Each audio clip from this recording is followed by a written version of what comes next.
Il maxi emendamento della Giunta Zaia non è una razionalizzazione della spesa regionale, ma è una vera e propria demolizione dei servizi essenziali alla persona.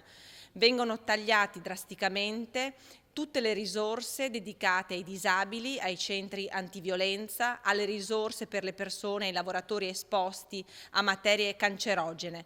Abbiamo conquistato in Veneto servizi importanti, servizi di civiltà, e non permetteremo che Zaia li demolisca. Domani saremo in aula per salvare il sociale, nessuno deve rimanere indietro, per quello noi chiediamo che venga salvato tutto il comparto del sociale, nessuno escluso. I tagli, se vogliono farli, ce n'è uno solo che io conosco, che si taglino i vitalizi e che si taglino gli stipendi, che vadano a recuperare i soldi lì per darli ai servizi e alle persone. Siamo preoccupati, come sono preoccupate decine di associazioni in Veneto che compiono servizi sussidiari che la Regione ha delegato e che oggi, togliendo le risorse, devasta, annulla e distrugge, senza che ci sia una progettualità di chi poi si occuperà di queste cose. E parlo di problematiche molto serie, non solo di cultura, che comunque è la prima azienda col turismo della nostra regione, ma parlo di sociale, di assistenza alle fasce deboli. Quindi siamo molto preoccupati e speriamo che ci sia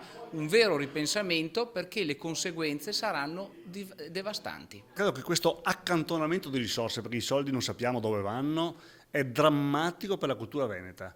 Vengono tagliati su 14 milioni e mezzo di euro per la cultura veneta ad ottobre quasi 8 milioni di euro. È pazzesco. Molte associazioni, quasi 200, si troveranno senza risorse che hanno sempre avuto. E la Biennale, la Fenice, il Campiello, quelle importanti, ma molte piccole.